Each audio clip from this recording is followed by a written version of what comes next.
right, hello. Welcome to Adventures in Lollygagging. We are playing Wandering today again, as we have done for a year and a half, and we will probably do for maybe another month or two, as we are closing in on the end.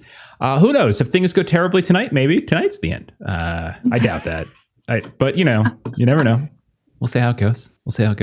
But we ended on a bit of a cliffhanger 2 weeks ago, as a bunch of us were in Gen Con last weekend, so we could not play. But we are back, and hopefully we will be able to proceed unimpeded towards the end of the campaign, which it's getting closer. I was telling them that I've been spending a lot of time this week really kind of grinding on the last bits of Angmar and how like developing stuff for Angmar. It's been really interesting. I've learned some cool words. What was the word I looked up today, Maitre? What was the one I gave you? Zaire.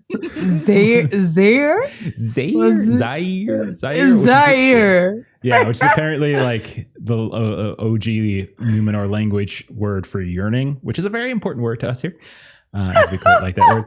But apparently that's what that means. I was looking at names for places, either looking them up or trying to come up with them. And so I was digging into like Numenor language, Sindarin, Kenya, all that kind of stuff. So yeah, or Quenya. So anyway, I learned something today. So let's do a quick little intro, then we'll dive back in. So Floy, Long, tell us about Floy. Tell us something. Yes, I am a treasure hunting dwarf. We met up with Nail again. And this is where I got my mithril armor from his info. We were looking for his son, but I got armor out of it. Yeah, I know. You went out looking for his kid, came away with a cursed set of armor that nearly killed you. But you're okay. You're okay. You're fine. Now, next up, we've got Gilly Kettlegrass, who we learned prior to coming on air that Gilly did not care for the gift that Iriniel gave her. Not what I meant, and you know it. You brat. I'm Gilly Kettlegrass, and obviously I'm the mom friend of the group. You know, grass here and there. A little bit. But yeah, she's our scholar. She has been the obsessive note taker, even though Ashley has gotten rather lax with her note taking, I have noticed, and I'm very disappointed in myself again. How dare you? But thankfully we have videos we can refer back to as necessary. But yeah, she recently acquired the Ring of Dreams, and she hasn't done anything with it yet. Oh, so you might actually do it? Okay. Yeah, it's still on her person. You know what? I realized I don't actually have my One Ring notes in front of me. Oh dear. See, that's my friendly reminder. You're good. Yeah. Her BFF Titus is with us. That was the greatest surprise that Jeff gave us ever. I mean, just remember, anybody who's on this trip, there's a better than 50% chance they don't return. So, which is also heartbreaking. Jeff gave us a wonderful episode last time of making us all feel warm and fuzzy feelings. And then now he's gonna kill people. Well, not right now. Just really made sure we knew that we had a rug underneath us. I wanted like you a horde all... of crows, or eagles or whatever, ripping people off the ground. Yeah. That's right. We were talking about eagles last time. That's right. Fresh out eagles. Yeah. Oh goodness. Okay. Yeah.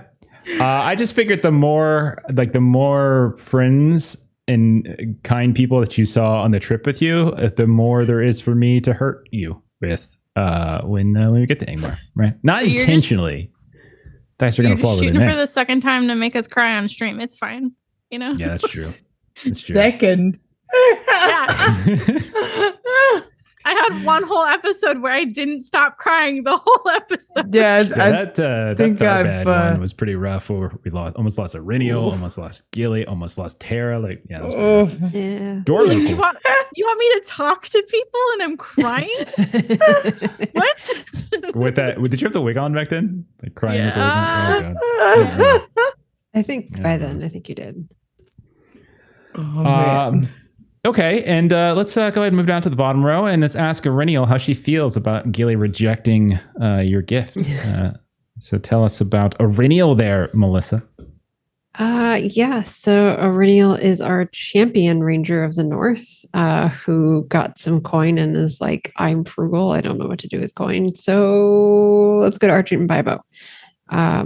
And now she is similar to everybody else, both, pleased that there are others joining us in the battles ahead, and also having already sent fellow rangers to their death, knows that this will be not good at the end of it, no matter what happens.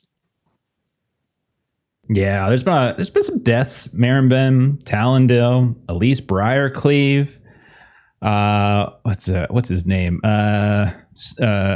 Alcat Sweetwood's husband, whose name I'm blanking right now. It's my notes, which I don't have in front of me. So this is going to be a fun session. So yeah, those weren't great. And we still don't know exactly what happened to Sorendir, but hopefully we'll find out shortly. Not tonight. Graham probably. Sweetroot. Graham Sweetwood. There it is. Next up, the player formerly known as Sorendir, formerly known as Erebon, now known as Daggett, also leader of the party. My dearest friend, Steven. I'm so glad the leader of the party is like the official introduction now, just to like set it in stone. No one can argue with the lore master. Like it is what it is now. Hey, I'm Daggett. I'm the most friendly, lovable, intelligent dwarf that you'll ever meet. I have reunited with my brother Snagit from the Blue Mountains. So the Blues brothers are back together. And we're gonna head up to Angmar and throw a free concert. 2 whole chickens and a Coke. Right? Yep. Law, you get that reference? Unfortunately, no. It's from the Blues Brothers. He literally just said it. Even though he said it was from there, but it's not like I'm going to know it. Yeah. We were lamenting last night that Long hasn't actually seen Ghostbusters and didn't get some of the Ghostbuster references we were making into Conan. So I guess if you haven't, I would say you're probably more likely to see Ghostbusters than Blues Brothers. I probably shouldn't make a bunch of Caddyshack references either then, should I? Go rat farts and stuff. Yeah. No, don't think so. All right. That's just your friend, right? Well, that's what Wobbly's name is rat farts, but it's in reference to Caddyshack. Like he's making a Caddyshack reference. Yeah. And then finally, we've got Taraneth. Maitre, tell us about Tara. Hello, Taraneth. As she is a Ranger of the North, also warden, and about to be Daggett's bestie. So really excited about that. He's jockeying for second in command, is what it is. Is that what it is? Yeah, fair enough. She became Snaggett's bestie last time. You're fighting with Team Man. Good luck.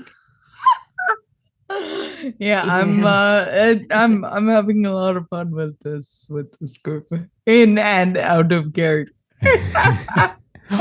There's a Chuck in chat. Oh my god. Hold on. Talk amongst yourselves. I have to respond to him.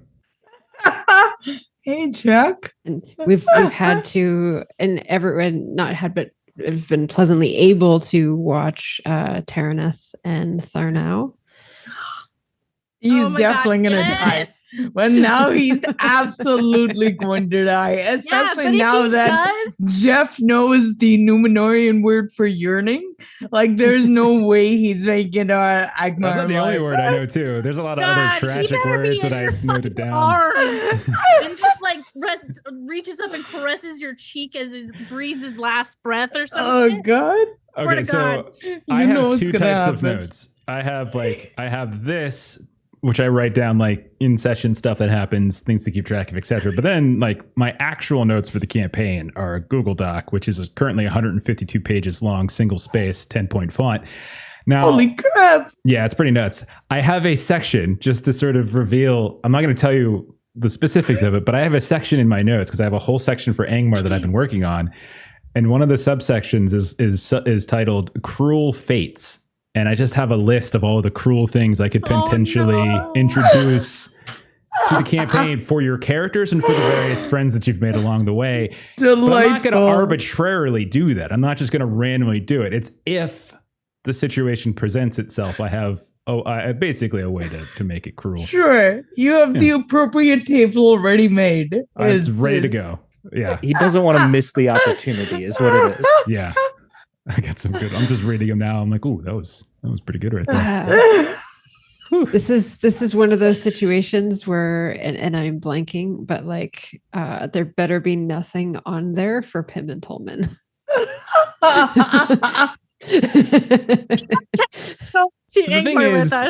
The thing is, what you guys forgot is that Elise Briarcleave was turned into a wraith. There already was potentially a wraith in the Chetwood. Now there's potentially 2 wraiths in the Chetwood, which you all left.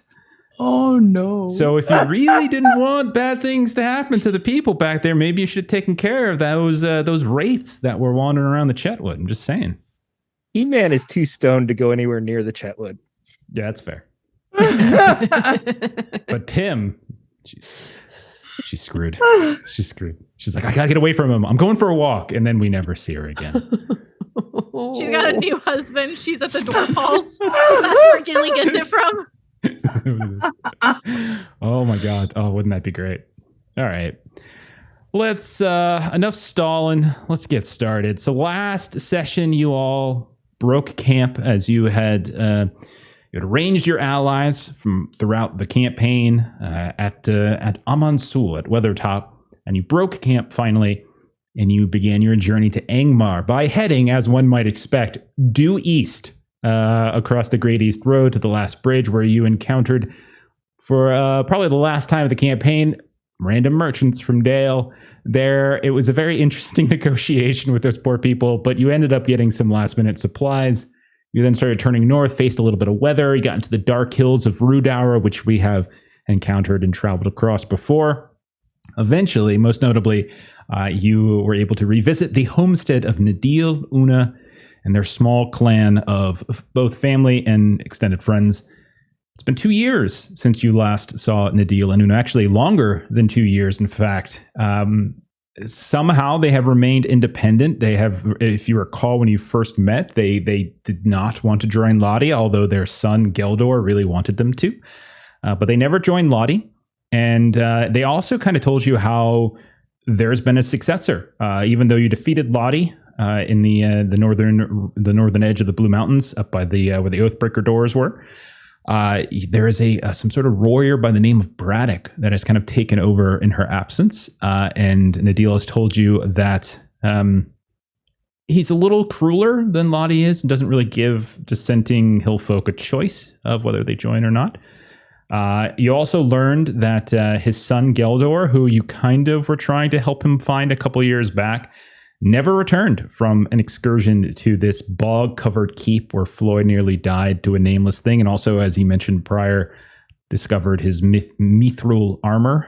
Never returned. Does that mean he died? Does that mean he's somewhere in the army of Braddock or died somewhere else? Who knows?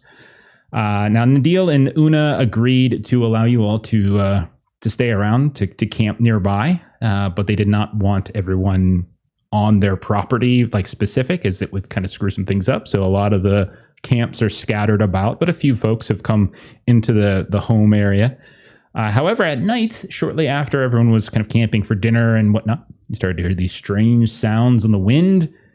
And then you saw descending from these dark skies were various swarms of creatures, some large, some small, and they started to lift folks into the sky. So I'm going to go ahead and pull you on over to a map as we are going to begin this session in combat and go from there. So we are in, this is Nadil's homestead. Oh, God. I will walk you through what you see. I just put you all relatively in the center of the map, as you can see around like kind of like their well area. Nadil and Una, you all were talking to, they are okay. However, Sodden, their daughter, an only child that is living with them currently, is being attacked by a very large bat-like creature that is almost lifting her up off the ground, threatening to take her away. To the north of you, Reza, who is an older woman, but one of the friends of the family that lives here, she's a widow, if you recall. She is being harassed by a swarm of these smaller bat-like creatures. And then Barrick, another one of these friends of the family, is off to the northwest, he too being harassed The closest allies you have at your disposal are Tharnau, of course, and we'll say Snagit and Rollin. And the way we use it in our game, just to kind of remind the players, but I'll remind the people watching this, the way we use NPCs is a little different from in-book. Each one of those, they're not going to get their own turn in the initiative, but you can go ahead and use one of them. So Snagit, Rollin, or Tharnau, to get a potential boost on your roll. You get an extra die in your roll. Just narrate how they're actually helping you, and once per round, they can be used. So let's go ahead. Let's start it up. And let's go into stances. No opening volley, as this was more of an ambush than anything. So we're going to say no opening volley. Everything is as it is. Go ahead and switch to your stances, and we will go ahead and get started. So Renial, Floyd, Terra, Gilly, Daggett. Gilly, assuming you're going into rearward. The rest of you go ahead. Please. Go on forward. Stances. Remind me if this encounter happened while we were asleep, or it was like during the evening time. It was during the evening, like kind of after dinner-ish. So it is evening time. So Didn't wake us, if that's what you were asking. you have full access Yeah, to your we were equipment out and all and that kind of about. stuff. Yeah, you were talking and eating and commiserating with folk, but you do hear screams. You see something around like a 13, 14-year-old Sodden. She is being lifted off the ground by this great bat. You can see Reza and Barak are both being harassed by these bat swarms. And you hear Nadil and Una screaming in terror as this is happening, as their daughter is potentially under threat. You do have a handful of allies nearby who can help you. The rest are too far away to probably be of use right this moment, but if this does extend particularly far, we'll reconsider that. All right, so Floy, Terra, Daggett, you're all in forward stance. Walk me through. Who wants to take the first action here? Would I be able? Sorry, go ahead.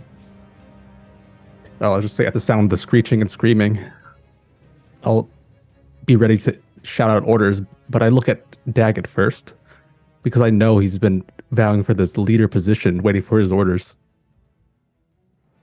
I can see you want it, so I'll give you a nod. Split up.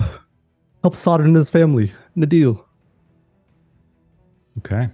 Then just charge towards the swarms and bats. Okay, so there's two. One of them is from where you're standing. You are kind of behind this kind of well area that they have dug. One like almost straight north of you, to the east of one of the homesteads. Reza, the older woman, is being harassed, and then in these animal pens to the northwest of you, west of that same building, Barak, who is kind of feeding some of those pigs. They are being harassed as well. So there's two options for you there, Floy. You said Reza or Barak? Yeah, Reza is to the north. I'm pinging it if you're looking at the map. So Reza to the kind of northeast of you, and then Barak to the northwest. Both of those have swarms on them. Okay, perfect. I'll just run to the nearest swarm then, towards Barak. Okay, so you run, you hop over the little pen that kind of encases some of these animals. You can see Barak is swinging, but it's more he's swinging the tools of a farmer, not necessarily of a warrior.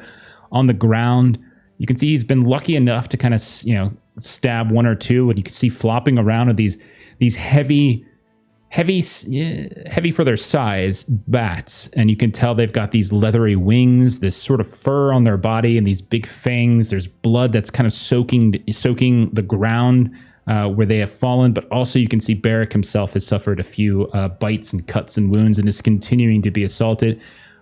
You also notice that the swarm is going through their animals as well. So like just kind of harkening back to like the old days when this campaign started, you can see there's dead livestock on the ground or one being feasted on by one of these creatures. Each one of these bats is it's a little bit larger than I would say like a crow. It's a little bit bigger than that, but it's not enormous. So what would you like to do? Do what I know do best. Just swing at any fiends in the way. Okay. Go for it, man. Give it a roll. All right. 4 axes. A lot of D6 here. 5 pips. Okay. I got a great success. Okay. So I'll apply a heavy blow to do extra damage. And you just start swinging and swinging, and you do manage to kind of cut through about half of that swarm with your damage. And you can see the swarm itself has even gotten smaller and smaller at that point. Okay. They're not all dead, but you've managed to take out a significant chunk of that swarm. Okay, so then Tara or Daggett also in forward stance. What do the two of you would like to do? Yeah, I would point with Blockfong towards the big one, and I'd call out for Snagit as well as I'm running that way. Okay, and you just hear, "Coming, brother!" And he comes rushing around, a little confused himself, but he nonetheless kind of picks up his knees and starts running, even though... He probably gets there before me, because Daggett's pretty slow, we've learned. I also imagine that Daggett and Snagit, while they have similar fighting styles, because Snagit taught a lot to Daggett, they've never really fought together much, so their timing might be a little off, but they know the same moves.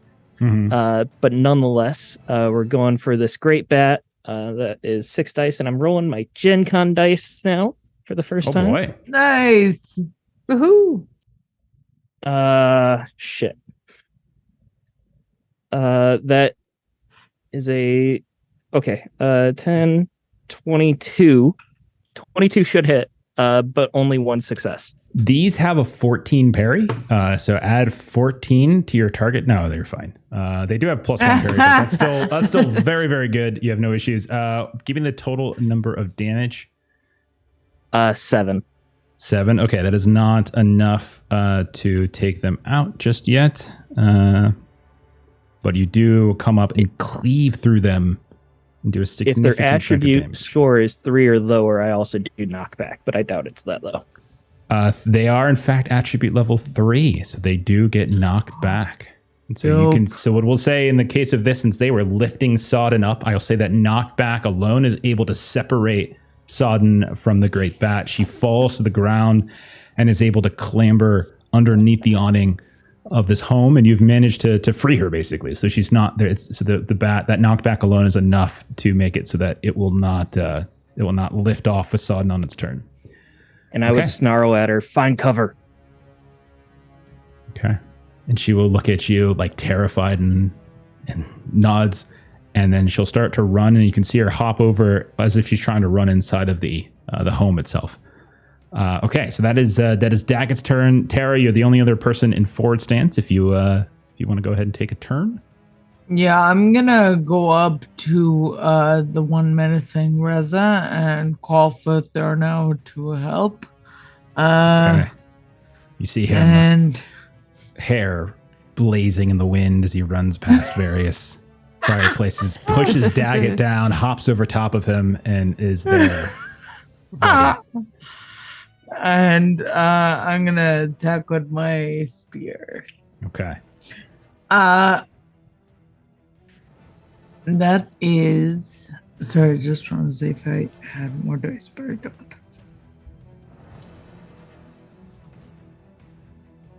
Can I have an audience dice for this?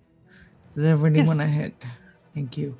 Go ahead, listen. Well, and don't forget, you have Tharnell there to use as well, so you should have 2 1 extra for dice of Tharnell that. and 1 for being forward as well. Right. Tharnell Thank you. Punches Daggett right in the nose as he passes by. "I'm sorry, friend. I must get to. She calls me for aid. You understand, don't you?" That's a 25 with 2 successes. Holy crap! What's the total damage? A 5 on the spear. Are you going to use heavy blow for the other 2? And 18 on injury. Yes, please. All right. So if you want to use that, then it'll be 6 and 6 is 12 plus 5. That's 17 points of damage. Is that enough? Good use to the audience dice. That is... Oh my gosh. So between you and Tharnell, you run up. That is just enough, actually, between you and Tharnell. As you're swinging away, we'll say even Reza is managing to get a few hits in. She's got a trowel or... actually, no, it's dinner time. Sure, she might have a knife in her hand or a cleaver. As the 3 of you are swinging around. And you do, in fact, kill enough of that swarm for it to no longer be a threat in the combat. Hell yes. We turn to Aurenial. Aurenial, what would you like to do? So Aurenial's attention was primarily drawn to kind of the swarm that was around Sodden. And so Aurenial is going to run over to kind of what remains of that swarm. And she's going to call over Roland. Okay, so I want to clarify that the one that was on Sodden was not a swarm. It was a gigantic bat that Daggett has separated from Sodden. The other swarm of smaller bats is the one that Floy ran to the northwest. Okay, yeah. Sorry, So. Big Bat. Okay. Run into the Big Bat. Okay. And Big Bat is flying? Or the Big Bat it was down on the ground, was lifting Sodden off the ground, but Daggett interfered. And so right now that Big Bat right there is definitely attackable. Sweet. And then Roland will come to my aid, I believe. That's what I would like to see happen. Absolutely. Sorry, And I'm just then moving a few things around. Will roll. All right, I must roll one extra. 9, 10, 11, 12, 13, 14, 15, 16, 17. Is that +1 Yes. parry if it matters? So I rolled an 18. Okay. Well, I mean, you have your target number in front of you. Is that good? Yes, it is. Okay. What's your damage? Damage is 5. That is just enough as well, actually, to Nice. slash through this one. So as this thing gets knocked away from Sodden by Daggett and Snagget, Aurenial and Rollin come running in, not giving it a chance to recover.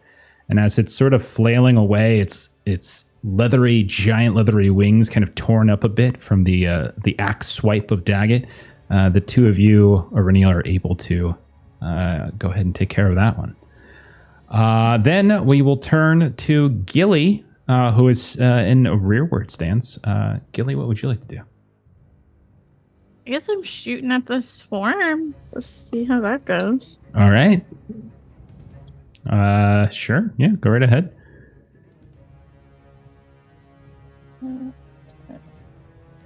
And again, yeah, these don't have any parry or anything like that. So Okay, so I do hit and I have 1/6, so I do a total of what is that? Sorry, it's been too long. 8 damage. okay, that should still be enough. Yep, that's enough. So we see Gilly just rapid fire, loading a few arrows, each one taking out one, a few of them taking 2 out at the same time, like a shish kebab. And they all just drop to the ground here and there, and that swarm is out.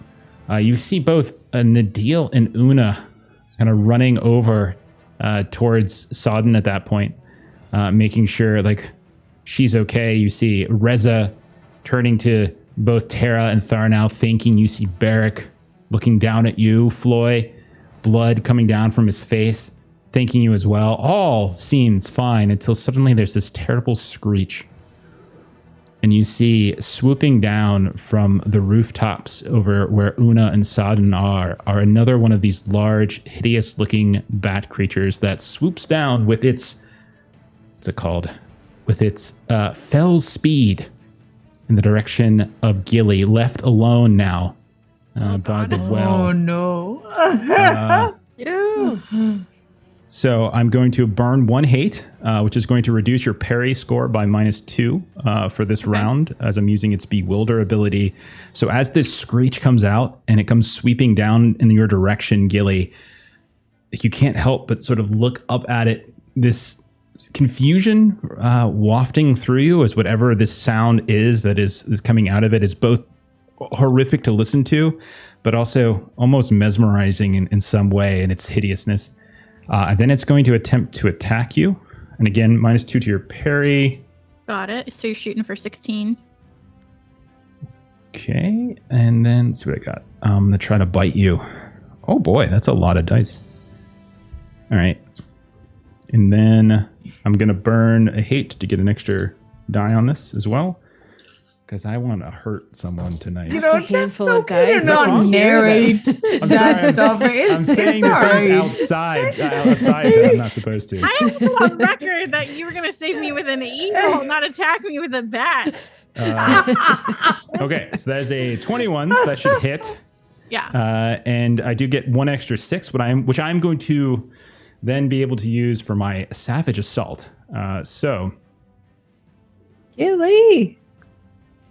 first off, go ahead and take 13 points of damage as this thing swoops down. You look at it, kind of lost in thought, and it just sinks into your neck beneath the curls of your perm. It just sinks these massive fangs into your neck. Blood splurts out. And then, because I'm going to trigger its Savage Assault ability, it's going to get another attack. That's going to kill me. Yep. No. That's a sorry. And while I did also get another 6, I cannot trigger Savage Assault again. I can only do it once per round, so I can't like chain it into like infinite attacks. You don't need to for Gilly. That's for so sure. this. Don't worry. This is only going to be. I didn't get it. Actually, no. I guess I can use it for attribute, right? So then it's going to be the same number again. So 13 more points of damage. Okay, yeah. I had 9 left. Okay. Gilly falls. So you guys hear this horrific scream, but as it bites into her neck and she starts to bleed, it's this horrible gurgle as she starts to drown in her own blood. Oh, God. And it is pretty not minor. You can take letting up. knockback if you wanted to. That's a good point, actually. Do you want to take knockback? That's true. 7 You always instead of forget that. 13. Yeah, so that would So leave do me I. with 2. Yep, half of 13 is less than Do 9. it, do Yeah, it. half of 13 would be that would 6, which should leave you with, I think, would you have before? Like 7, you said? I had 9. You had 9, so yeah, you're at so 3. just okay. So you're at 3, and I you're rounded not up. down yet. But this thing is definitely interested, very much so, in hurting Gilly. Oh, God. Up towards the northwest, there is a second screech. And this one, very similar to this this creature that swooped down at Gilly, is going to swoop down in the direction of Floy, actually. And you see very much the same thing. I'm going to go ahead and use its Bewilder ability to lower your parry by 2, Floy. And then burn in a hate to get an extra die. It's 7, 13... I'm sorry, 16, 22, 24, 25 to hit with 2 6s. So that's going to trigger its Savage Assault ability. So right in front of Barrack, as you and Barrack are exchanging, he's like, "Thank you, my friend." Right, get the cattle inside. And then suddenly this massive creature swoops down from off the roof and just plunges you to the ground, sinks its teeth into you for a total of... do it twice this time. 14 for a total of 20 points of damage. Ooh, I am weary after that. Okay. Wow. And because I rolled a 6, I'm going to use its Savage Assault ability and attack you again. Out of the box. Okay, good news. I didn't get any 6s this time around. 8, 9, 11, 14. At 16. Is 16 good against your parry minus 2? Yeah. Okay, so this one's just going to be 6 points of damage. Okay, and that is the end of that round. Okay, so let me go ahead and just show those up, and we'll turn back to the start of the next round. Floy, Tara, Daggett, do you want to remain in forward stance? Yeah. Yes. Okay. Yeah. It is your turn. New dangers have shown themselves. Old dangers have died. You look around and you can see that Gilly is being absolutely eviscerated by this large bat-like creature by the well. It also appears that Floy and Barrack have come under attack by one of these in the northwest. How would you all like to tackle this? Whatever order. Oh, and I see Arinial has hopped into forward stance. Okay. Yes, she did. Gilly, you going in the forward stance too? Just going to do a forward stance kind of party? No. All right. I'm gonna run. I'm so sorry, Flya. Tara probably doesn't see you from where she's standing right now, so I'm gonna run over to Gilly, who I do see. and call for Tharno to join me and Reza as well if she is in a fighting mood. She'll come, but she's not going to afford you a bonus. But Tharno will. But she'll come. Sweet. She'll come running along with her wooden spoon in hand, ready to smack at this thing. Awesome. I'll say Sodden is able to go inside too. The girl gets inside thanks to Daggett's knockback. I'm gonna use an audience die if you don't mind. Sure. As well. Yeah. Okay. Melissa usually keeps those for herself. That is a 24 with only one success. Okay. These have a parry of 2, but that sounds still just fine. So yeah. What's that damage? 5. All right. Slashes through. No real issue. You do see a splurt of this dark, viscous blood curve out from the back. You kind of get it right between the shoulder blades where its leathery wings seem to meet in this furry patch. It does not seem deterred. It seems very, very interested in Gilly, but you have harmed it. Okay. Arinial or Floy or Daggett? I can go. All right, Daggett. Daggett he sprinted up to that giant bat, hit it out of the sky, and then sees Gilly get hit, hears Floy's metal being rended. Big sigh, breathe, and starts running towards Floy, calling for Snagit to follow along. Coming, brother. And I'm just going to swing with everything I got, and I would like to take an audience die because I want an extra 6. Of course. Sure. These 2 creatures that are left on the map do have a parry of 2, both of them. They're the same type of creature, so same stats for both. I rolled a 1 on the 12. However, I got 3 6s, so I think I'm still going to hit it here. Sounds like 18, a 19 so far. 22, 25, 30, 32. I think that hits it. Oh my gosh. 3 6s. Yes. So that's just this will be a record for damage for me. 7 times 4, 28. I'll tell you what, it has exactly 28 points of endurance. Yes. I'm not kidding. Like, it's exactly what it has. So Daggett, describe how you obliterate this thing in one shot. Nice. You and your brother. And your brother. Daggett is just exhausted. He doesn't do well with sprinting. And he runs away. And then he hears Floy, and he's not going to leave another dwarf in trouble. So he runs back, and the best hop he can do for a dwarf, he comes up and just hooks the bat with the axe and just pulls it down. And just the weight of the dwarf on top of this bat brings it to the earth, and Snagit brings his weapon down on the head. Floy, you can feel the fangs that are in your neck as if it's draining you, just rip free. And although it rips your neck a bit, you can see as this thing plummets to the ground, standing behind, and you presume people responsible for it are the brothers Snagit and Daggett, both of whom you know pretty well at this point, as they're standing there looking at you, and this creature has been killed. All right. Floy or Arinial then? 1 creature left. Thank you, Daggett. Snagit. Creature got quite the bite out of me. Are there any more? You've got red on you. It's a good color. Oh, he doesn't get the reference. He doesn't get it. And that's a recent one. That's recent-ish compared to Ghostbusters and Blues Brothers, but whatever. I'll run out onto the fray to see if there's any more creatures swarming around. I'm going to say that's like a full-on trek. There's one more you can get up next to Gilly, I would say. That's a long trek for 1 round. So we'll say that'll probably be your turn. I don't know if you're going to be able to get there and swing. But you can get right up there and like kind of stand over top of her, and maybe she doesn't get attacked if it survives. Sounds good. All right. Then Arinial, I believe you're supposed to go.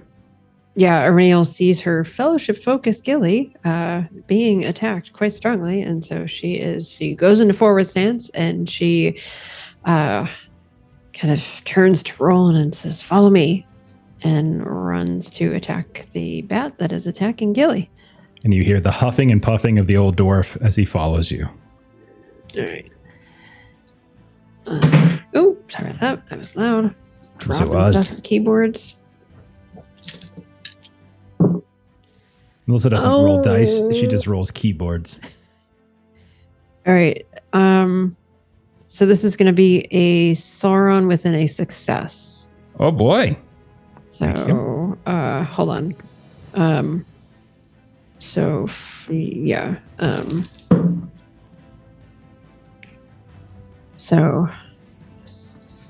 Sorry, 11 to 14, 18, 20.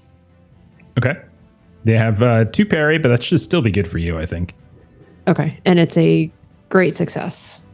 Okay. So this is going to be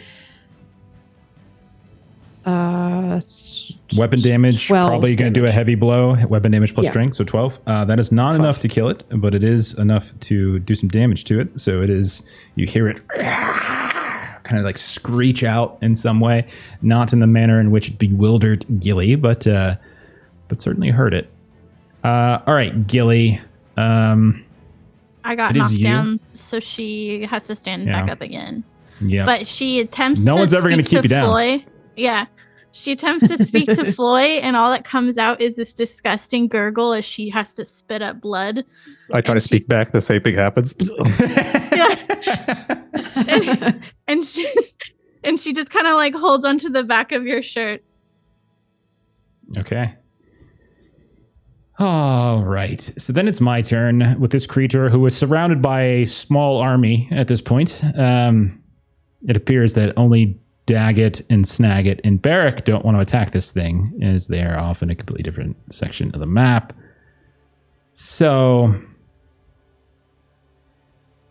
what do I want to do? So, Gilly, you stand up. Floy, you're there.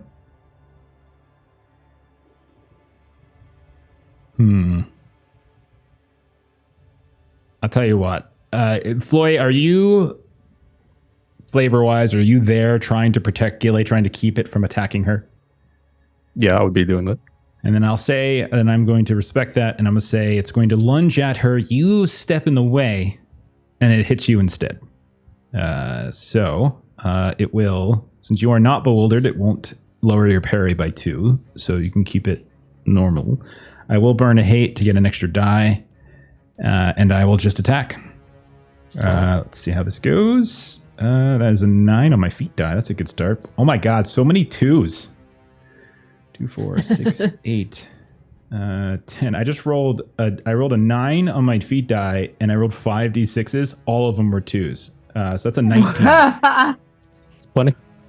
Okay, so 19. It's just 6 points of damage. And I'll knock it back to take 3. Okay, you take 3. Now I'm going to say that this is. We don't need to do a full proper round of combat. Why don't you all just narrate how this small army of people obliterate this poor, defenseless giant bat that is amongst you? Just kind of narrate its death. How does it finish? How do you finish it off? As it goes in to bite me, I put the handle of my axe in his mouth to hold it in place. Mm-hmm. Tara reaches up with her spear and like pulls it down like it's like a skewered piece of meat. So now it's kind of low on the ground for other people to attack it. You like stab it through one of the wings and just pin the wing like to the ground a bit, and so it's just trying to wrench free. What about you, Aurelio?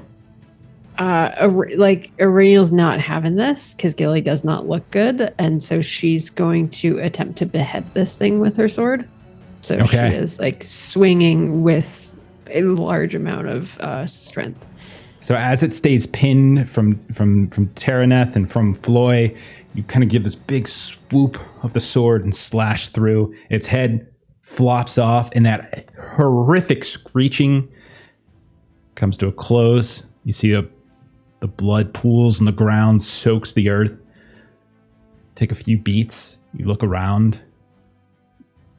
See if there's anything else in the sky. You don't hear the sounds of leathery wings any further. You don't see anything else, any shadows moving on the horizon. You see nothing else. Doesn't look as though anyone has been permanently harmed. Doesn't look as though anyone has been taken away. But there are some dead creatures around as people begin to sort of get their breath. combat concluded. Damn. I think Aurinial would fairly quickly kind of like, kind of takes a couple deep breaths, kind of gets her breathing down, and kind of immediately goes over to Nadil and Una. Tara's gonna go over to Gilly. Sorry to interrupt. We are grateful that you took us in. We are sorry for bringing this here to your homestead. This is to Nadil. Yes. Say Una and Sodden ran inside. And you can see that he's got a little bit of flecks of blood here and there as he was helping towards the end, but he wasn't able to land anything severe. But he's got a kind of a dark and grim look. It is not you that has brought this to us. These dangers, we have faced them for some time. These, however, and you can see him kind of poking at these large ones. These, however, these are new. We have not seen these kind before. Bats, swans, they have plagued us in the evenings sometimes. But this is monstrous. What is this thing? And he kind of looks to you all, because it's unfamiliar to him.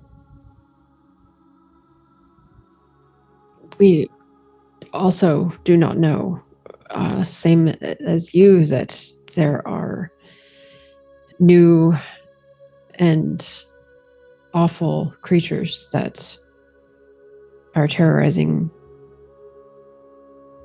all over these lands. This is why we travel north. I see. Perhaps it is best if you leave more quickly than we first imagined. I have lost one child to these lands. I will not lose another.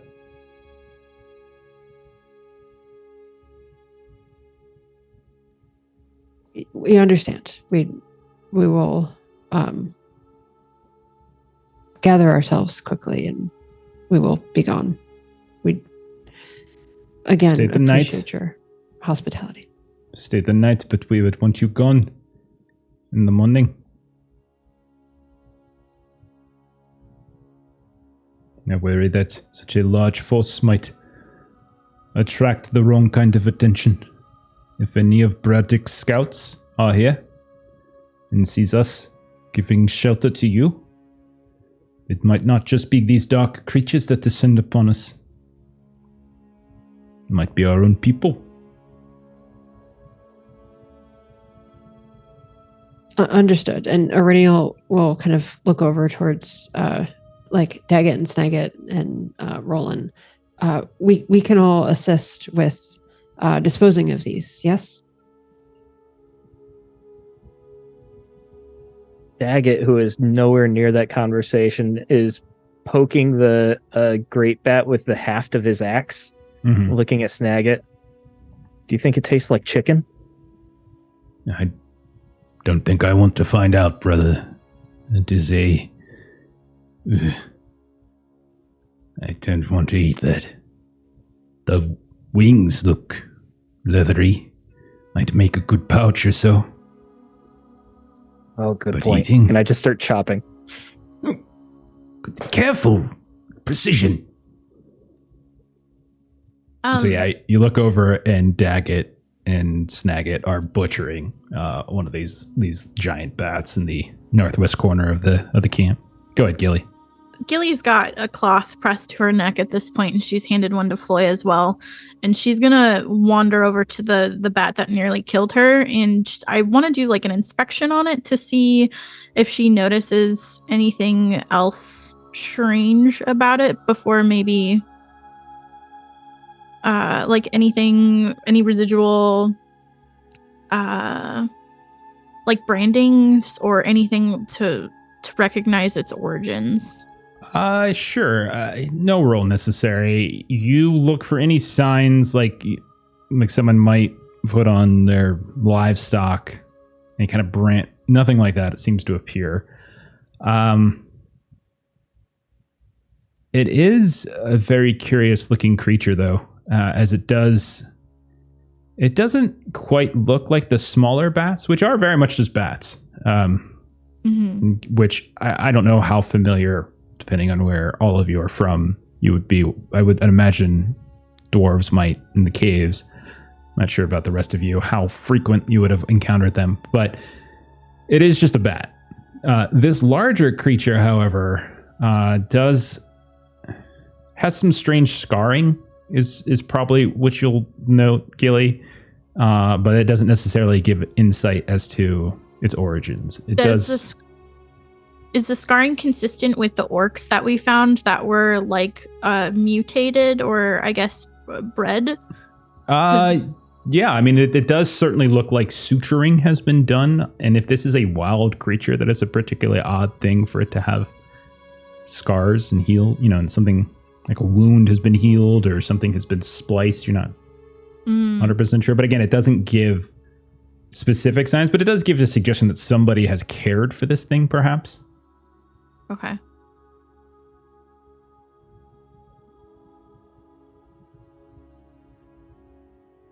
All right. Is anyone else doing anything in the immediate aftermath? If I don't really know how the system works, but is there a way for Tara to have aided Gilly in any healing done to either herself or Floyd?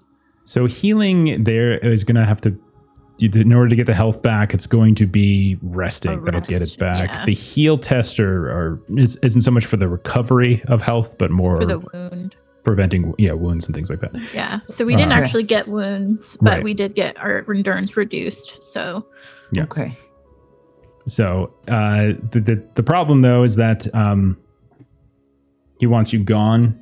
And so being able to rest here is going to be a little bit more difficult. Doesn't mean you can't rest somewhere else. Well, there is that to kind of concern yourselves with. So it's something to think about. Okay. Anyone else doing anything in the immediate aftermath? All right, so Brittany we'll say would then, like to kind of do like a bit of a scan just to make sure that there isn't anything else out there. So kind of do a wide sweep and just try to provide some assurance that we are taking our last night here seriously. Okay. So if you want, you can take a couple folks, some of the factions, the NPCs. You can do some scouts, set up some sentries. Roll an awareness test. You can take one of the factions or two to give you a bonus to that. Whoever it is you're taking, just note it. I'll say that you can probably, because we're in the journey phase, if you were to take a prolonged rest, which is not something that he really wants you to stay here for any long period of time, but I'll say you can take the effects of a short rest, Gilly, which means you can recover equal to your strength, so you can get some back. But since he's going to kind of push to get you guys out of here really, really quickly, I don't think we're going to say prolonged is going to be able in this case. So while Iriniel is out scouting for danger, those of you who are damaged can go ahead and get some rest. Is anybody else looking to do something in particular? Okay. If that's the case, then we'll say the night passes. Iriniel, how'd you do on your awareness test? Sorry. I had...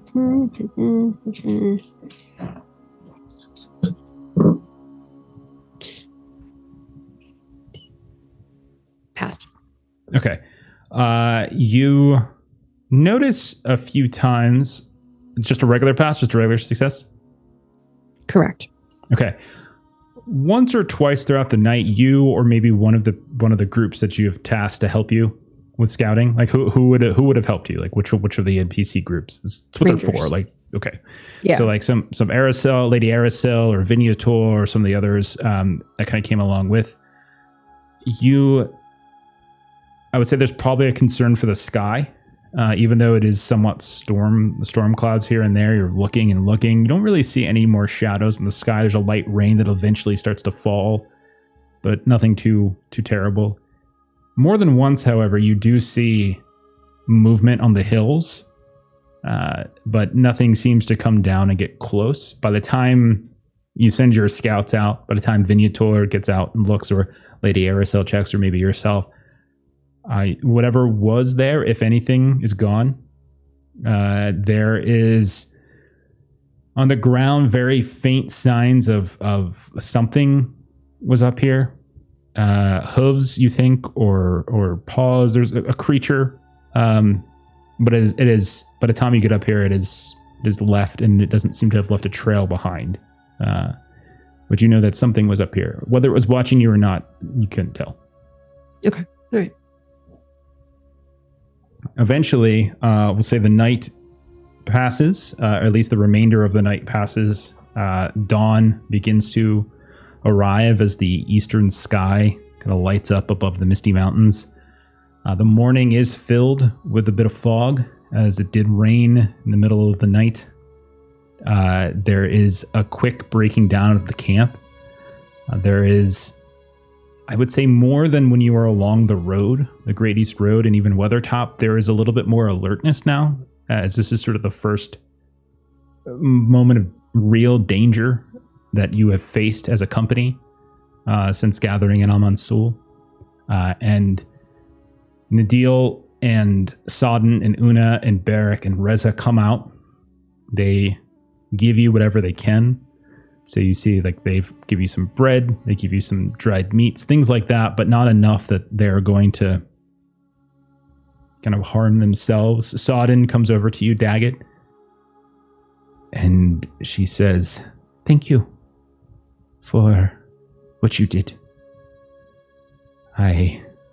I'm sure I would have been able to take it myself, but it was easier with you coming to help. Thank you." Oh, of course, I'm sure you would have, but there's no way your family would provide us hospitality without a dwarf repaying when they get a chance. Well, if you return, when you return, if you pass through here, I will be sure to repay the favor. Good fortune to you. I look forward to returning. And then you can see she just sort of nods, and she's at that kind of an awkward age. You know, she's in that sort of, like, she's not quite full on into like an asshole teenager, but she's closing in. But she seems very sincere, and then she'll sort of step away.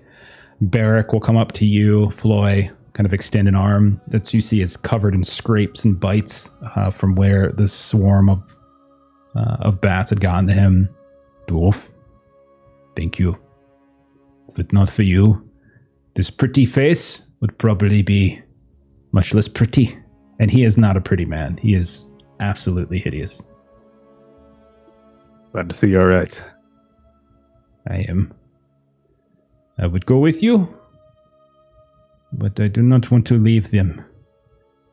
You might be taking your company north and facing the dangers in that frozen place, but there are fair enough dangers here, as you now see, that we must encounter, and I would not want to leave Nadil and Una. Of course. Alone. We have plenty on our side. They need you here. And he turns away for a second, and he comes back, and he says, "I must warn you. Braddock he is cruel. Where Lottie would offer quarter, where Lottie would not harm her own, Braddock rules. They were wed. I have heard that he styles himself a king, though there are none for many miles who would call him such. King of the hills, king of the hill people, king of Rudau, although that is not the name that we give this place. He is a ambitious one. He is driven not just by that, but by vengeance, anger. If you have an opportunity to take him out, do not hesitate, for he will not give you quarter. That is the plan. And I'll look for Daggett. A bit worried because he's carrying around that axe openly after hearing his story now. There was a place to the northwest several days, weeks even. There are no borders. They are on maps, not in the real world. But one might say it is the marking of these dark hills and those frozen plains. It is a place that Lottie took over years ago. I presume that is where he has stayed. We get news here from time to time, but it is never current. I will tell you this, that the castle that he holds, it is in better condition now than it was when they first found it. Some call it Moramin Terrace. Others just call it the castle in the Dark Hills. And some just call it the home of Braddock. Whatever you call it, that is where you might find him, if he does not find you first.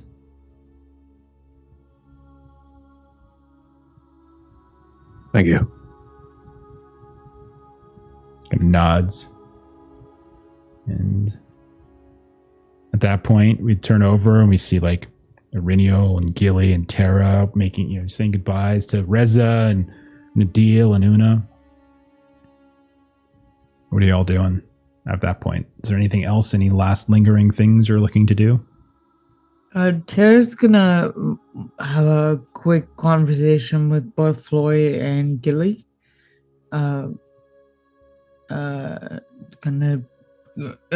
Quietly, we'll say,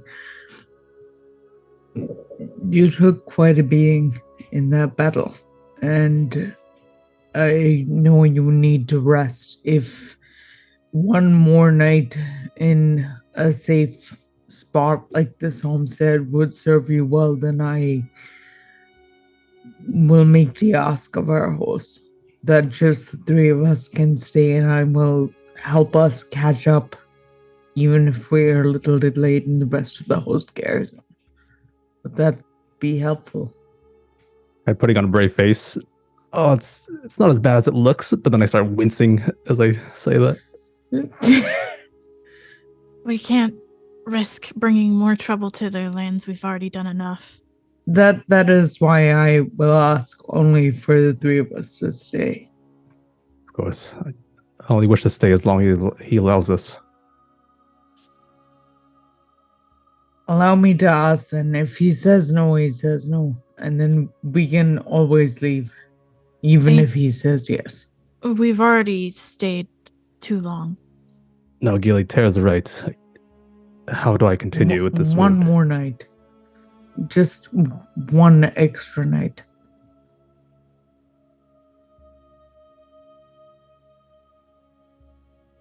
We can find somewhere else to rest along the way. I feel guilty.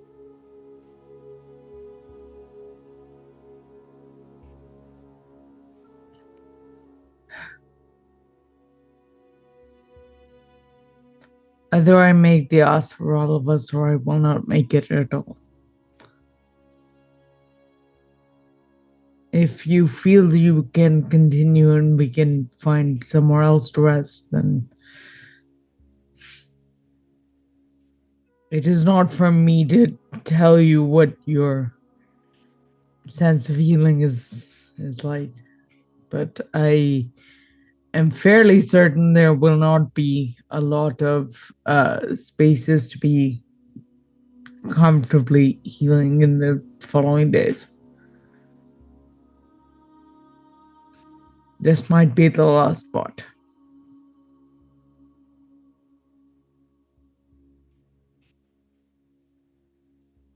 I understand your caution, Gilly, but as I said, I will only ask for the three of us to stay. So it makes sense. Obviously, this is actually out of character, but I don't know if we can within like the rules of journey. So I would say there's two things going on. One, yeah, we would break the journey, as you can't actually take rest in the middle of a journey phase. Like any kind of prolonged stay anywhere is breaking the journey rules, which is fine. You can do that, but that does Didn't we mean break like, when we arrived here? Because I remember sort of. reducing You fatigue. can. So that's the first thing. The second thing is he's. I mean, like you can ask, but I mean that's up to you guys. Like if you guys feel like imposing on them, that's your call. I would say that it seemed pretty clear last night that he wanted you gone. Okay.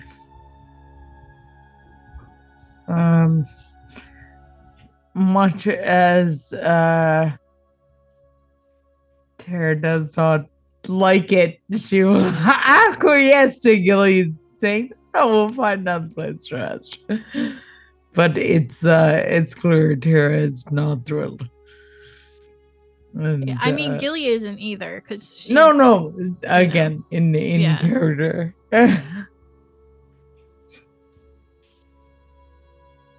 Renio will kind of come up. Are we... Floy, Gilly?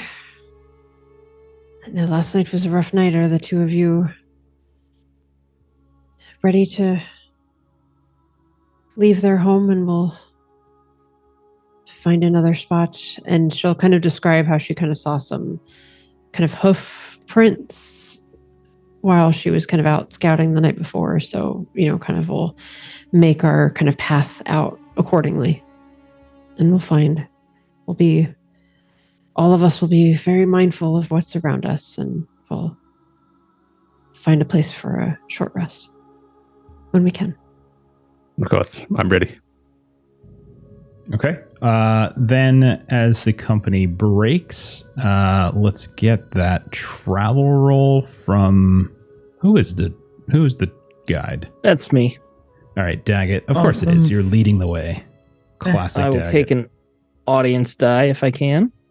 Okay.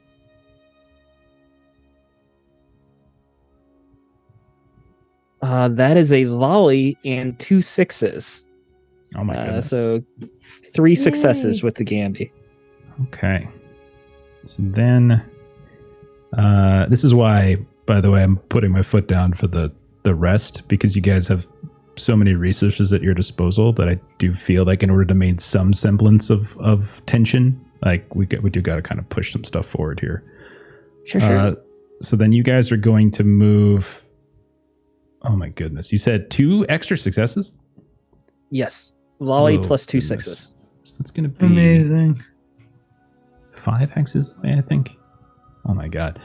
So the next 5 days effectively are met. It's dark, it's rainy at times. The spring has come and hit root hour, and you're getting some strange storms coming down from the mountains and such. But it is a good several days north of Nadil's homestead and Una's homestead, where you are. Maybe it's just everyone's more vigilant. Maybe it's everyone's just a touch more serious as they kind of see the blood and the wounds in some of them. But you can go ahead and move yourselves a little bit further along that white line where you've tracked it, just south of the E and Ettenmoors there. You move quite. It's actually a good 5-6 days worth of travel without a whole lot of trouble. I'm gonna need. Who's the scout here? So the scouts are. That's me. Go ahead and give me an explore roll.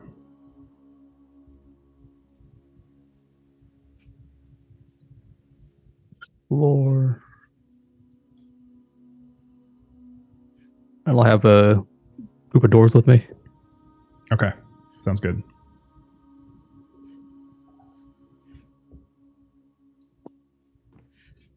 Ooh, a lolly on my end. One Okay. success. Okay.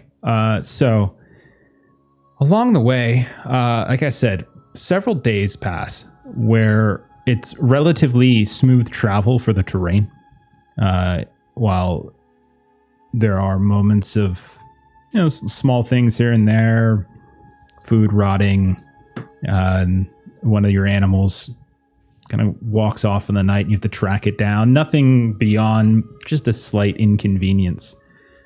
But at a certain point, Floy, as you and the dwarves are out kind of looking for paths forward, you come across kind of a pretty horrific sight, actually. As you look down the late morning, the sun has fully gone over top of the Misty Mountains to the east. It's kind of almost overhead. And you're coming down off a slope, this dark green slope. There's like a handful of these gnarled trees without bloom yet, like spring has not yet come to them. And you see in this kind of gentle valley between these two dark hills, there are carcasses in a significant number as far as you can see. Maybe 3-4 dozen. And as you and the dwarves are spreading out and looking, you realize they are the bodies of rams. You can see like some of them have had their horns like wrenched from their heads in a brutal fashion. But there has to be a few dozen, and you can hear some of like the dwarves that are with you, whether it's Rollin or whether it's Snagit or something like that. They kind of curse and mutter under their breath. Go ahead, everybody. By the way, for just the travel time, take 2 fatigue, and because you passed, you're able to steel yourselves at the site, and you're able to warn the people behind. So normally this is despair. It's kind of a site of despair, but because you passed, there's no potential shadow points. But you do see this valley of just ram carcasses as far as your eye can see. How do you handle that, Floy?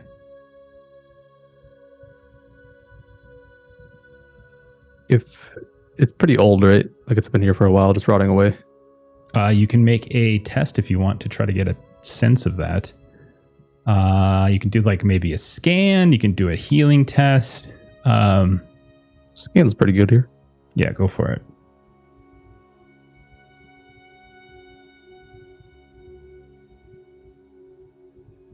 Regular success on my end. No, actually, this is not long. Definitely some of the blood is dried and caked. So you don't think it's happened recently. You don't think it's happened today. But within the past day or two, perhaps. It doesn't look as though any other... What is kind of curious, and one of the things that might kind of lead you to think this, is that it's not as though there are these other... There's no scavenger birds overhead. So likely this has happened within the last day or so. You would probably estimate. That's pretty recent. See if we can get any use out of it for resources. Okay. At this point, we'll say, since you guys were out kind of exploring, one of the dwarves runs back, kind of prepares people. Rollin goes up to you, Daggett. There's a horrific sight.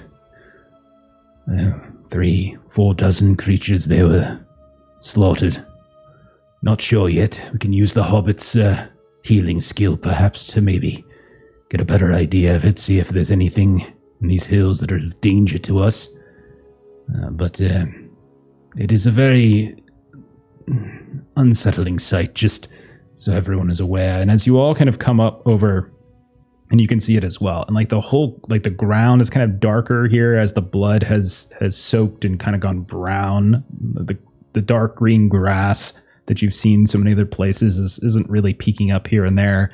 And then when you see those like vegetationless trees like framing this little valley here and there, having not yet gotten like the spring blooms, it kind of gives like this sort of dark and kind of ominous look to it.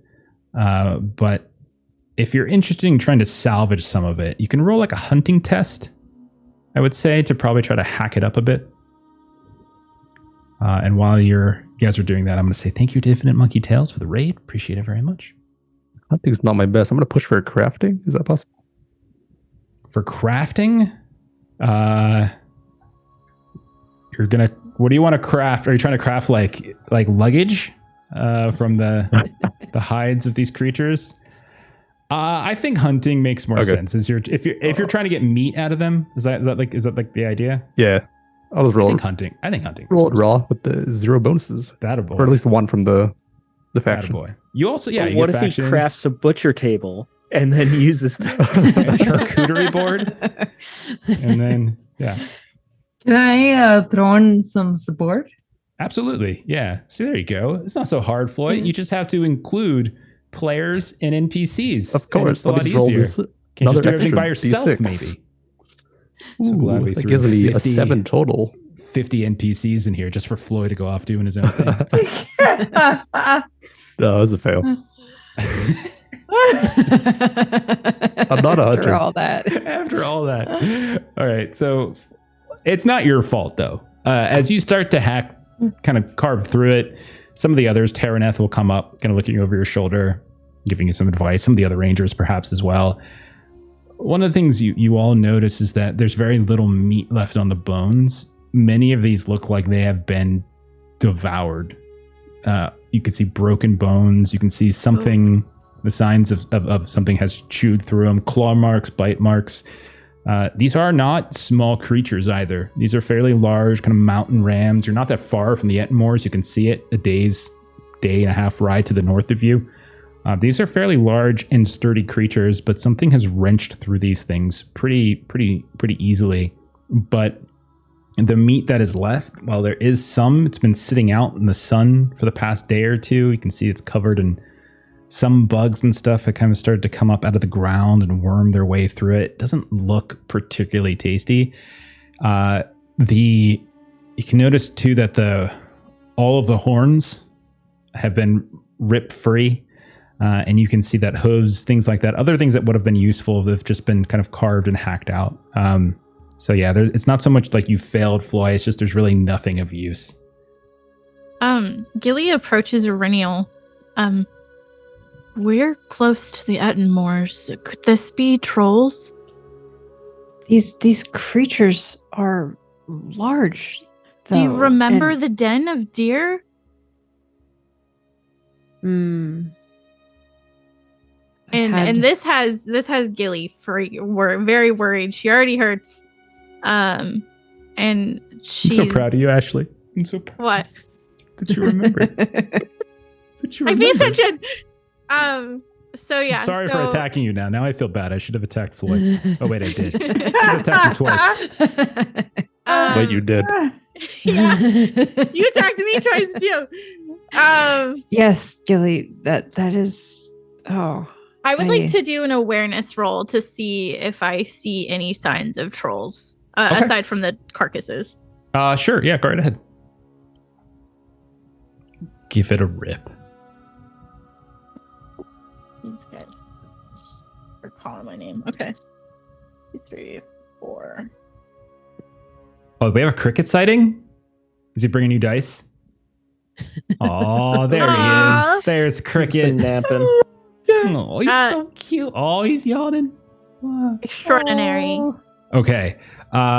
Gilly, your instincts have most certainly helped you here. There is very clear signs of large prints here and there.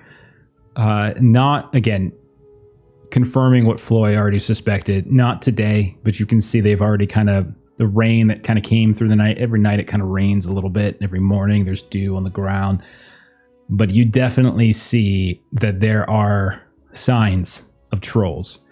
And I say trolls with a plural, meaning quite a few. And since there's several dozen of these that have been butchered in some way. But in addition to that, there's other things you're seeing. You're seeing large paw prints, maybe a warg, but a very, very large warg, larger than you've ever seen. Maybe something else. You remember seeing a creature in the northern Blue Mountains where you met Snagit and Rollin and the other Dwarven Oathbreakers. Irinial and probably Marinbin before she passed may have told you tales of a creature that they saw while climbing the mountains of Angmar near Othringol. Very bear-like. You're seeing some of that. Like you're like it's giving you that sort of hint, that feeling. Yeah. Okay. And we did see in Angmar they did have subjugated trolls. So there were trolls. Because remember there was like that heat thing. I don't know what I'm not remembering what it's called. But Gilly had like walked up to it because I can't use the word. Now I don't know what you're talking about. I was with you for the deer stuff. Hot spring, or something like that. And Gilly had ran away because there was like a troll nearby because it was within a troll was coming towards her. Okay, I remember. You're talking about by Rotag's encampment. Is that what you meant? There were. Yes. Yeah. Okay. Yeah. Mm-hmm. That was 2 years ago. Yeah, that's why words escaped me. All right, so that is what you have now found. This horrible result of what you assume is some kind of troll attack, supported, it seems, by some kind of creatures out of Angmar, or at least some sort of foul beasts that you have seen the hint of before.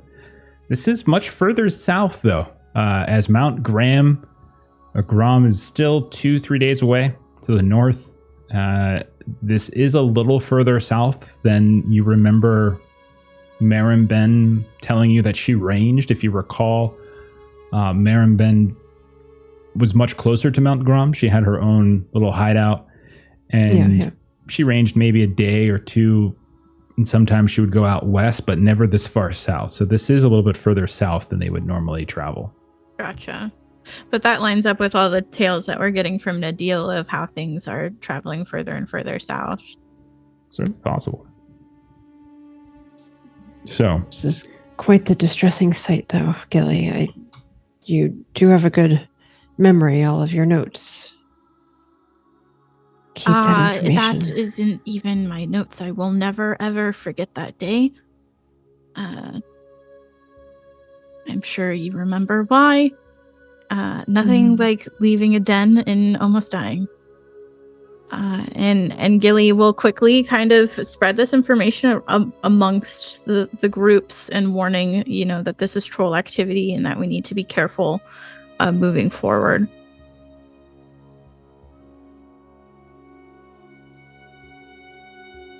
Okay. If that's the case, let's go ahead and get another travel roll, Daggett, as you start to move forward from here. All right. Favored with 4 pips. I would like to use some NPCs for a bonus die. Of course.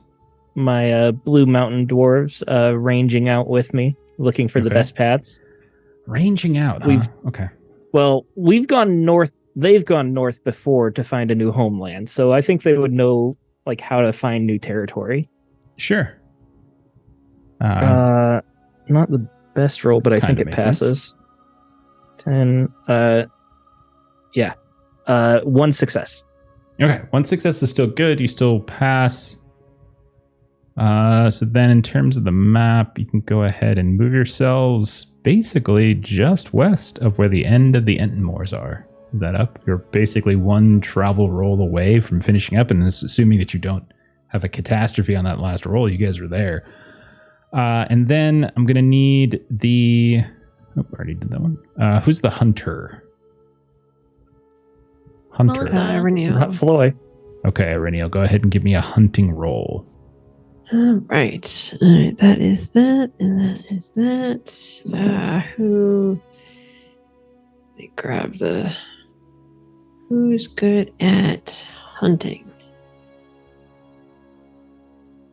I hear Floy is fantastic at it. You should take him. As he's carrying his butcher table behind him.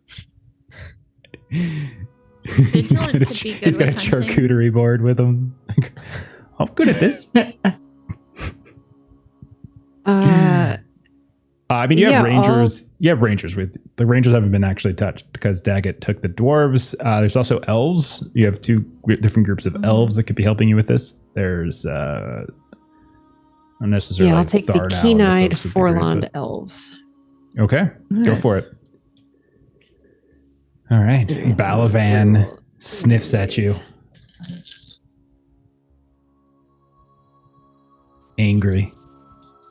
looks at you and think, perhaps we will find my friend Sorendy here wandering, lost, left behind. He told me it was around in these parts that he came in contact with you to begin with. That you freed him then. Is that true? We were still a bit to the north of here, but we are getting closer. Yes. Yes, we are. Rolled a regular success. Okay. This is actually, I think, is the exact hex that you discovered, Zorander. Strangely enough. Isn't that crazy? Oh, discovered. Okay, sorry. Yeah. Yes, Yeah. I was mathing and listening at the same time. Okay, so you okay. Man, getting a lot of despairs. All right. That fits. We're full of despair. You and your elves are out ranging, looking for more food. Unfortunately, your supplies have started to run thin. You've been stretching it as best you can. What you've gotten from the deal wasn't so much. Floy and the dwarves, they found the rams, but weren't able to really salvage anything from them. So you and your elf friends are out looking. They're lamenting the fact about coming here to murder things so that you can feast upon them. And most of them are actually not even trying to kill animals. They're instead like finding, bushes and berries and things like that. And tiny little weeds. Renniel will see how it goes to say like, oh yes, he was always good at bringing us berries to eat. It was... It's far better to eat berries than to slaughter a creature just for your comfort, isn't it? I've found that the strength and ability to range far distances with minimal fatigue benefits from a range of foods to be intaked. Berries have their benefit, but other proteins than nuts can do good things for stamina. He kind of just, if an elf could eye roll, that is what You should listen to her. She doesn't take fatigue. I am quite fatigued just talking to her. In fact, fatigued of this conversation. Maybe that is why Sorendir is not with you any longer. Just could not take your endless babbling. Excuses for why you want to slaughter creatures. So chatty. So then, after a little while, you return, hands full with nuts and berries and a slaughtered hare or two, and you realize, as you all are camping out for the night to the west of Mount Grom, not too far away from where Marimbem's hideout actually is, or was. Every night you've been doing a head count, Daggett, or at least somebody you've delegated to do so, and you all are coming up one short. Someone's missing. Okay, buddy system. Whose buddy is it? Yeah, do we know who's missing? Yeah, in fact, one of the rangers are missing. Oh, no big deal. Who's missing? And by that, I meant the dwarves that you took ranging with you. Oh, shit. Search parties. No, one of the rangers is missing. I did roll it. Oh, no. Who's missing? Just there's no 12 of them, so they don't. Yeah, there's 12 of them. Names. So one of the rangers. Okay. I think I might have given him names, but I'm not going to look it up. But yeah, one of the rangers from your Vignator and Lady Aracel, and the two of them are quite concerned. Sure. As they have been gone for some time. Auriniel, you didn't bring them with you. Daggett, you didn't bring them with you. There's a lot of conversation about when was the last time they were seen. They weren't on task. They were with the group. They were just keeping eyes peeled for this or that. Some wandering slightly away to make water or something like that. But they weren't tasked with anything in particular, but they are missing. How do you guys want to handle this? Any volunteers to go looking? Absolutely. Yes. and Aurelial thinks about how many of us there are and how many footfalls that is in dirt and the difficulties of trying to find someone. But Aurelial would like to go. Yeah, Gilly's going to start interviewing everyone to see if we can get a better timeline of when they were last seen. Yeah, I was gonna say Tara does something similar, so maybe she can assist Gilly in talking to people.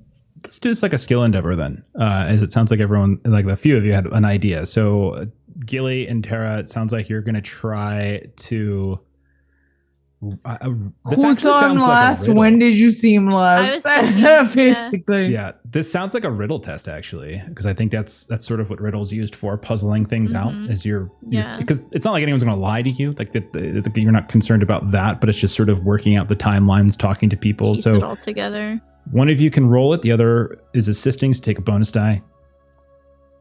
And then Aurenia, what were you doing? Hunting, I think, trying to look around the outskirts of kind of where we were traveling to try to find an errant footfalls or footfalls tracks that don't look like ranger tracks. All right, go ahead and roll that hunting test. And then Gilly, why don't you go ahead and take a support die from me and you roll? Okay. And then dwarves, are you doing anything to assist with this? I think I would just be doing my best to delegate, make sure the main group is like making a decent camp, but we still have volunteers because we don't want too many people going off in the search party. So I would just be trying to form up. Sure. Mel, can I have a dice, please? Sure thing. So I just want to say that I just rolled 2 Gandys because I rolled favored and both of them were Gandys. So yay for that. Great success on the hunting. Hell yes. Very nice. Yeah. All right. So as you're moving around Aurenial, like you're backtracking a bit, you're looking for any signs of tracks. You do see that at a certain point, sometime probably within the last few miles, which would have probably been within the last couple hours, you do see that there is kind of a stray set of tracks, very faint, as you would expect a ranger to be very good at this, veering slightly off to the north. You follow that for a bit and you find that there's, it looks like there's like this on the ground, a pack of some kind. You pick it up. You can see that it's been torn in some way. A few belongings fall out. But you see no other signs of the person, but it does look as though they were here at some point and might have suffered something. It's a little bit of a rocky area. It's like sort of the foothills of the Ettenmoors of Mount Grom, but not quite all the way into them. Gilly, how did you do on your roll? Great success. You learn from a few of the others, not Viniator, but as you're talking, and you're speaking to some of the rangers, you speak with one of the rangers that was sent by Orifin, the blind man that you helped by Lake Ninuiao. You speak with Udil, and they tell you that the person who's missing, they haven't been feeling well the past few days. They're not exactly sure what it is, if it's food, if they've just been ill, and apparently there's been a little bit of a sickness going around, and they've been frequently having to make stops along the way here and there, and so like they've been getting like their shifts have been getting covered here and there as this person has been trying to kind of get over whatever this illness might be. Okay. Okay. Floy, are you doing anything to help with all this? I'm going to prop myself on a boulder and just kind of listen to people's concerns. Okay. So is that a no or? Yeah, I'm not really moving on this. Okay. All right. Okay. He's taking feedback. It's an important part of the leadership process. You're like Okay. setting up a whole Providing organizational oversight. structure here. And then you hear Iriniel like whistling from far away because she actually went out and attempted to find something.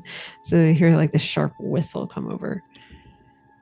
Okay, so Gilly, Tara, and Ari, who have decided to play the game, you all have discovered that a ranger has gone missing. They've been very sick lately. You have discovered that they ventured away from the group at some point, likely because they have been feeling sick, and at some point perhaps were attacked. Something happened to them. Their pack was found and it was torn up. So this is where you're at so far, and you're trying to track down like where this other scout might have gone. So Iriniel will kind of whistle and kind of gather, kind of go back and kind of gather folks, and we know where they were last seen. This is their, and she'll, kind of get what she's expecting to be sort of easy confirmation. This is their pack, yes? And she'll kind of bring the ripped pack. I believe a few of us should go off in that direction and see if we can locate our ally. Well, I think the best plan right now is that a few of us should split off and go to where the pack was and try to find where he could be in that direction. Yes, that thing that I just said. Yes, that's great. I will join you. I'll go as well. Okay. Like, perhaps you should stay back. I don't want to put you in any more danger. I will stealth. We could use your skills in that. You sure you'll be okay? He's the best healer we have. I promise to run if necessary, but if he's already been sick. Keen-eyed, and so looking back towards who we've got, I imagine we'd grab at least one or two groups of allies to come with us. Yeah, can we have the remaining rangers come with us? Yes, they would be very interested in helping. They would be very motivated at this point. They will turn and they will look at Floy sitting on the rock. They will shake their head. And as the rest of you are moving in the direction of where this person has gone missing, Lady Aracel will clear her throat and speak up. I certainly hope that they don't expect our assistance if one of their dwarf brethren. I thought we were allies. I thought we were a company. And then she looks down at you, Daggett. You seem to be their leader. It's a very disappointing showing for your kind. And then she kind of turns her nose up and pushes forward a little bit faster than everybody else. And the rangers kind of follow along. I turned to Ireniel. You'd think she'd be happy they sent the best they have. I think all of our nerves are frayed. It's been a long journey so far. Many folks are quite tired, and we did not expect to be splitting like this. I think you're right. That elf continues to complain, the snobby one. I don't remember his name. We're here for an elf we've never met, and he's just throwing shade left and right. I understand his heart. The way that he is toward you comes from a place of loyalty, which is a good feature among those headed in this battle. Who can understand elves? You humans are confusing enough. Well, right now I just need your eyes on the ground, looking for tracks. You are closer to it than I. A scan. Oh God, she just called you short. I will take a scan if you would like.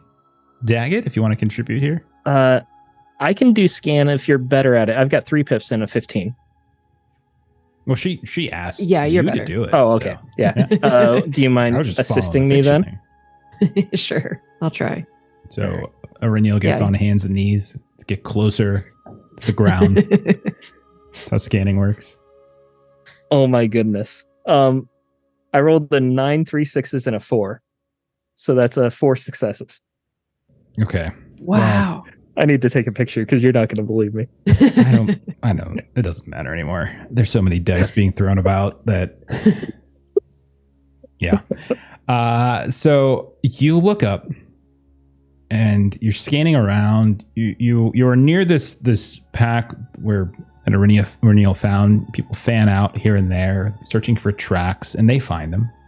Drag marks, signs of scuffle, weapons on the ground, like a crude knife, like a sharpened spear, like a stone spear.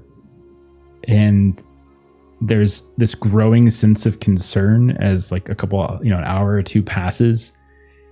And you continue to keep pushing a little bit further north, and Daggett, you're the first to notice it with your eyes fairly keen. You see something propped up on the foothills to the north of you, to the northeast of you. You can see that there is the sun is going down in the west, and so there's just a little bit of daylight left. It's something that does not look. At first, you thought maybe it was a tree, but there's very few that seem to be dotting the area, and it doesn't kind of have that look. But as you grow closer, you realize it's some kind of structure or monument, and you realize that it's this crude, almost kind of a gibbet, something, and you can see that kind of pinned and hanging from it is the body of the missing ranger, who has been sort of splayed open, and you can see that there's like this horrible gash down the middle of their torso, and much of whatever was in them is no longer in them. You don't see any signs of it on the ground, and they're just kind of hanging there. Many of the rangers immediately, weapons drawn, arrows pointing, eyes kind of staring at the rocks around. Lady Arasil, while the rest are kind of covering her, runs up to this monument where this person has been left. It's a little higher for her, like, because it's actually fairly tall.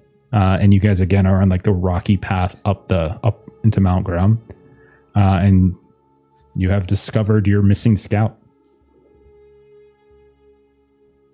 And Aureniel will just sort of curse, kind of under her breath, and knowing that this was not like this happened earlier today. This didn't happen that long ago. Still dripping. You can see blood literally still dripping. She wants to just try to swiftly get to just the whatever appears to be sort of the best lookout spot here, and just look for whoever might either be hiding or retreating from this area. Okay. Roll an awareness test.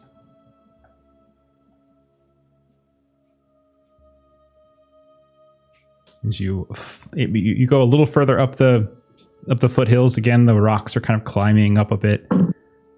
Again, you're literally in the shadow of this mountain now. Like you're right at the base of it.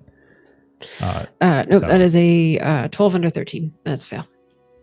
I'm sorry, I don't understand. What was that? What was that called? It's a 12 under 13. No, the next word. What was that? Fail? It's a fail. I've heard of that before. A new one. Yeah. You look around, your eyes peeled, the sun going down in the west, you're doing your best. You see shadows kind of being cast here and there that kind of throws your attention this way or that. But every time you move your eyes in that direction, by the time it gets over there, there's nothing there. Maybe it was just a trick of the light. You see nothing. You do notice, and this is easy for anyone to notice, that there are many cave openings in the slopes of Mountain Grom. But you don't necessarily see anyone in any of those openings or coming from them or moving around. There's certainly it's all very rocky terrain as opposed to like a soggy terrain where there's very clear tracks. But you don't see anyone currently moving. This had to have happened very recently. The timeline is very tight, and the body is still dripping. And Ernie will just sort of go back to the group, and she's just, I don't. They have to be close, but I can't find them. I don't know where they went.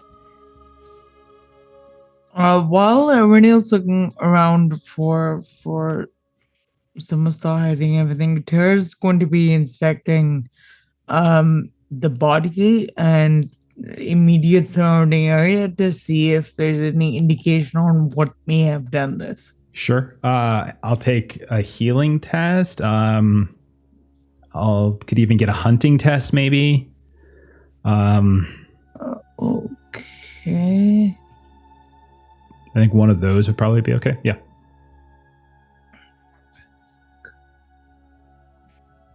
And you're there, aren't you, Gilly? If you wanted to help with this. Here. You can do you want me to help or do you want me to roll? If it's for me, my healing and hunting are the same. I'm assuming you have better healing than I do, so why don't you roll and take a support? Yeah, no, take you should roll, I feel like. And maybe take a support for me if you deign to. Yeah, you help her get him down so I can actually Hey, can you look over there? That's the support. You take the body down. Tara starts inspecting it. Gilly comes up. Tara, that's the pole. That's not the body. Yeah, sorry. I thought this was the arm. My bad. Oh, man. Yo, this is giving me vibes of our Pathfinder game when I tried to heal Steven's character and rolled a fail and ended up doing 2 more damage. Nice. Oh, no. Nice. Gilly, I heard 3 successes. What'd you say? Yeah, extraordinary success. Okay, so a couple things. First of all, you recognize something not too dissimilar from what you saw when you were inspecting the rams. Like this brutal strength, and considering the height of it, someone essentially slammed and stabbed this into this long pole into relatively hard ground. So whoever did that alone had to have been very strong. But you also notice a little bit different than those ram bodies a few days back is that there's certainly the signs of tools, very sharp weapons, things like that. You would probably, you don't really see anything that suggests like an animal attack. This definitely looked like signs of somebody who was butchering this, and then the fact that it was displayed here it suggests something very strong. So it might have been the work of like multiple groups or a diverse group, that kind of thing. The last thing I'll say is that there does appear to be some discoloration on a few of the cuts, which is something you've seen before whenever like the poison blades of goblins and things, going back to the very beginning of the campaign when you first looked at Rosa Goodborough's dead livestock. Yeah. Aww. Same type of deal. There's definitely that kind of feel to it. So whoever was messing with this, their weapons, their tools, their blades, probably laced with some kind of poison. Okay. I will not waste more time inspecting this here, as this is a dangerous location to be. We do need to return them to the rest of the group, and we need to leave quickly and quietly. While we're on our way back, we need to watch out. We could be being followed. There's a mixed group. We witnessed them. They killed the rams, and now it seems that they've done this to our friend here, and we don't need anyone else being picked off. Presumably Lady Arisel also heard this since the 3 of us are at the body. Yes. All of you are immediately, with the exception of, well, actually, Flo, you'd probably still hear it too, but a little fainter. You hear the sounds of horns beginning to... We've heard those before. Beginning to cascade around the mountains themselves. You see off to the west, the sun is going down. It was never very bright here to begin with. Gilly, you can piece a few things together. Certain trolls obviously do not do well in the sun, but at the same time, some goblins, some orcs can go out into the sun and can withstand it to a degree. It's also very dark here. You're getting on the edge of Angmar, lots of cloud cover. It's not necessarily constant night, but there is certainly much less direct sunlight hitting the slopes here. So certain creatures that might have an aversion to sunlight, this is a reason why they live here, because they are able to move and navigate around. But you can hear from this Mount Grom, you can hear echoing coming out of some of the caves, the sounds of these horns. What do you all want to do? Yeah, we're running. We're getting the fuck out. Agreed. We need to get back to the rest. Okay. And Aurenia will kind of go over to Lady Aerosol. We need to return. And she is on her knees, and she's like kind of cradling this young ranger in her arms. And, she's always been a fairly icy person, but you can definitely see like she's clearly upset by this. And she looks up at you. There are so few of us. We cannot waste this. And then like the sounds of the horns start going off once more, and she stands up at this point. And we'll say Vignator was able to grab the body, kind of sling the body over his shoulder. He's a very big man, and if you're looking to run, then yeah, like they'll run with you. We need to press on. We need to gather our forces back together again and not be separated. Let's move with haste. So you begin moving with haste. All of you go ahead and roll an athletics test, those of you who are running. As you hear behind you, the sounds of horns are getting louder, and they're beginning to sound as though they're not just coming from these like sort of subterranean cave openings and stuff, but they're actually starting to emerge onto the exterior of the slopes of the mountain. Can I have... Daggett does not have the best athletics.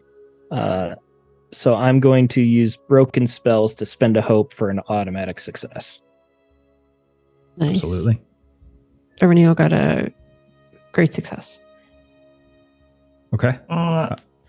Yeah, 22 over 13 with 1 6. Okay.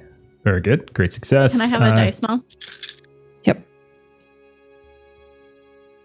Great success. Just the one magic success for me. Okay. That's all you need. Okay.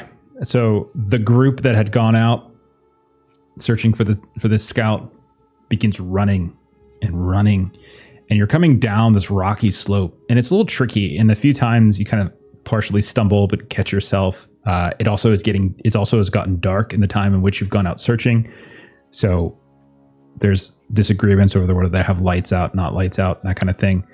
Every time you look back, though, you can see some of the moonlight sneaking from the cloud cover, reflecting off various things moving about. You can see the mountainside, the sort of western slope of Mount Grom here, is actually moving. You can just see something on it just moving and moving. And you realize there's just a horde of creatures that are just pouring out from the caves themselves. We're talking goblins, you see tall trolls, you see orcs, you see everything just sort of pouring out. All of you are able to move with enough haste. There's not that many of you, maybe 10, 12 of you at most. And all of you are very good at this. So rangers and the rest, and obviously the fellowship. And so you're able to outpace. But there is a very clear danger that seems to be swarming out from the caves, kind of coming in your direction, so that when you reach the rest of the company, who are waiting with concern, Floy, you and some of the others, you heard the horns fainter, but you could still hear them. And so there has been this rise of anxiety, but you finally, Floy, you see in the darkness, you can see that your friends have arrived. People see the body being carried by Vignator. There's panic that's being set in. People are kind of turning to you, Daggett. The horns are getting closer and closer. And I think we'll go ahead and stop right there, and we can kind of figure out what we want to do. Oh gosh. At this point, and so much anxiety. That's okay, Jeff. My heart is beating at a normal pace. This is a really good spot to stop. Did I mention that you guys should take 2 points of fatigue? I rolled many despair on your journey events tables today. It was crazy because a few times I have to roll like double and take the worst, and like I've rolled like there it is, despair, just 3 straight despairs. I really do not want to be fighting right now. Very Jesus. concerned. Well, you shouldn't have come to Angmar then. All right? It's not Walmart. In the name of the game. It's true. It's true. Guys, That's the end goal, Jeff. Guys, you woke up Angmar. I just want to warn you all. Man. That's why we're not in Barbie Land. Oh, God, can you imagine? I just want to go over one more time.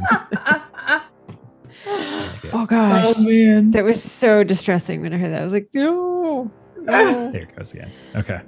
All right. So we'll pick up next week with you all having to make a decision to push northward into Angmar, finish the journey. You've got this swarm of goblins and who knows what else on you from the Ettenmoors from Mount Grom. Yeah. You've suffered your first casualty as a company. So 1 ranger dead. Oh. 1 red shirt. It's only a matter of time, guys. That's true. No, the red shirts are it's going. definitely a red shirt. Oh, yeah. It's definitely a red shirt. Like, what's his name? Bob? Bobagorn? Something like Bob? that? Yeah. All right, let's do some final plugs and let's get on out of here. What do we got up next? Well, actually, no, start with Maitre. Maitre, tell them where they can find you on the interwebs. Maitre plays games on YouTube. If tabletop system agnostic videos that center play and GM experience, if that is your thing, you should check my stuff out. Fantastic. We'll drop a link if you're watching this later on YouTube. Check the show notes and stuff. I usually drop links to everyone's stuff. You can find a link right there. Also, just on our YouTube page, you can also just find a link from one of the channels that we recommend is Maitra's. Let's see what else we got. Next game for us is Monday, where we should, by all accounts, be finishing up with Holler. As Melissa and I will head back to Savage Worlds, and we'll see how that one ends. As we are also stopped in the middle of a crazy mass battle. We'll see how that shakes out. What do we got on Tuesday, Steven? Tuesday, we're playing Forbidden Lands. We will also be dealing with swarms of orcs, but these might be friendlier. We'll find out. We're going to the orc homelands. Listen, if you guys want to try to just talk to these goblins, they're probably like, no, we just want to join you. Join the war party. Yeah. Wouldn't that be hilarious? Wouldn't that be, man, if I did that?